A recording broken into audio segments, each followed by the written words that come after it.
Kua puta te tono a ngā puari whakahaere i te kāreti o te aute ki te tāhuhu o te mātauranga, me whakatū he kai kōmihana, hei whakahaere i te kura. Ko te take e ai ki te puari kia tirohia te marautanga, te pūtea me ngā take Māori. Hei tā te heamana o te puari kaitiaki, ko te mate kē ko ngā raru o te puari.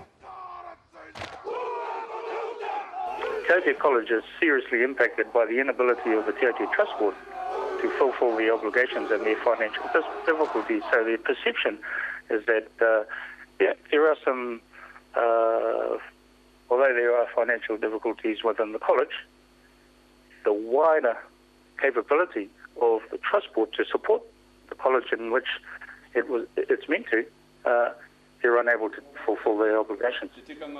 E rua ngā puari mo te aute, nā rā ua tahi tēnei tono ki te tāhuhu, ko te whāinga matua kia tū tonu te kāriti, a ngā rā e tū mai nei.